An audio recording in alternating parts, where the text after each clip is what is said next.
Good morning, everybody. Good Tuesday morning. Cold here in Atlanta, 16 degrees. Say we might get a little snow here shortly, possibly.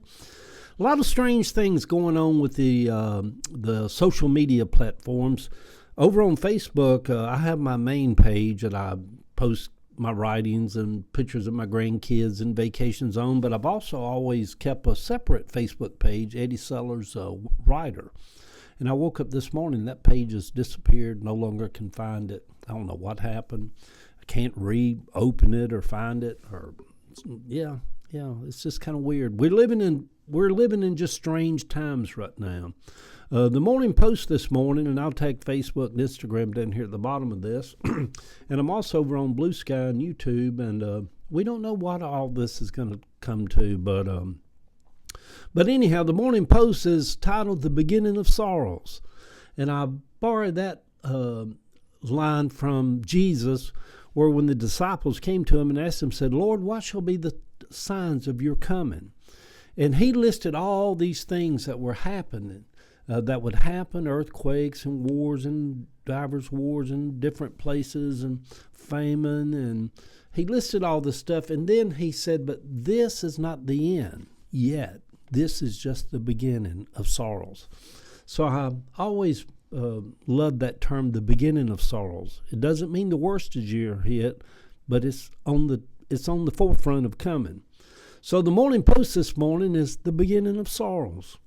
I went inside the old Ebenezer Baptist Church down on Auburn yesterday for the first time. Maybe it had a special meaning to me yesterday because of what was going on at the other place. I didn't know it was so small on the inside. The building looks much bigger on the outside, and I guess I've driven by it 1,000,000 times. Dr. Martin Luther King Jr. was only 39 when he was murdered. As I turned 70 in the months ahead, it struck me deeply yesterday also that he was only 39, so young, with so much life ahead of him to live. My brother James died at 39, and also my baby brother Joe, he died at 39. It is hard for me to imagine that Martin Luther King Jr. was only 39 when he was killed, leaving behind his young children in a blistering country filled with hate. As I looked out at the small pulpit, it dawned on me that he didn't have Facebook or TikTok or Instagram or YouTube to reach the world. There was no internet. There were no cell phones. There were no beepers. And yet, from that small pulpit inside Ebenezer Baptist Church down on Auburn Avenue, the things that he would say on Sunday morning would go around the world and give hope to millions and change history. It dawned on me also that they were not rich people, the Kings. He died while staying in the Lorraine Motel. Not hotel, motel. He didn't stay in the fancy upscale hotels that even I enjoy staying in sometimes. I have determined in the weeks ahead to go back to the old Ebenezer Church and sit in that sanctuary alone and ponder and meditate as I listen to some of his sermons from beginning to end. They play his sermons on the speaker in there for those of you that go visit. And incorporate that experience into my spiritual walk to feed my soul. I feel like I need more of Martin Luther King Jr. in my life.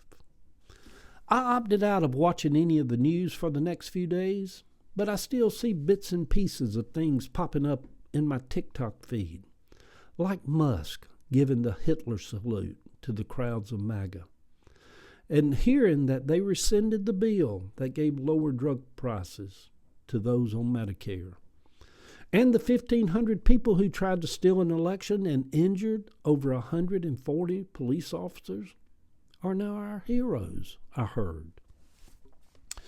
Now, none of us should be stunned or surprised at the falling of America.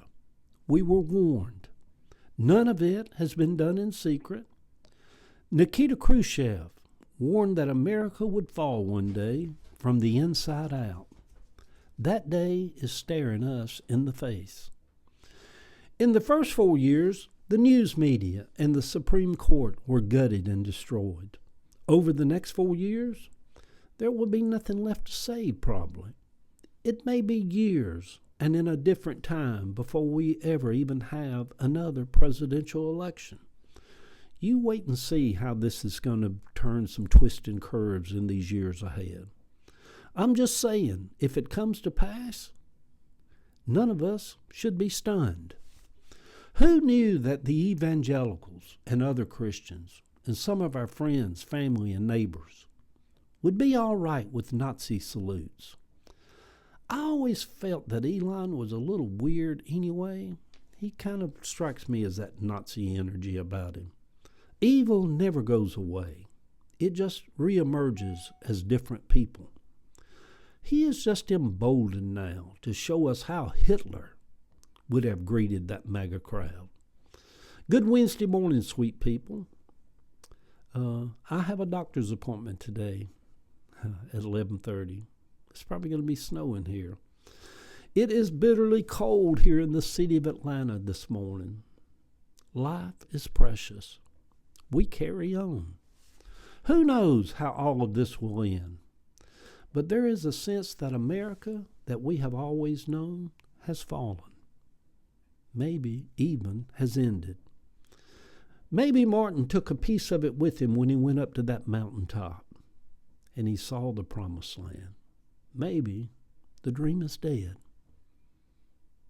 Yeah. I don't think the dream ever dies. It sure feels like it's kind of dead this morning, don't it? We'll pick up, we'll get up, we'll wash our face, brush our teeth, put on our coat, embrace the cold. In the old preaching metaphors of like we may have lost this battle, but we haven't lost the victory. Right will always rise. This is an evil, evil time in our nation that these people have thrust upon us in our country. Evil.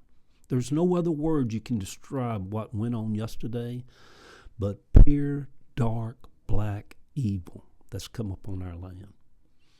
The pictures over on my Facebook page, some of you come over there, is the old Ebenezer where Martin Jr. got up and preached on Sundays. Good day, everybody. Love y'all.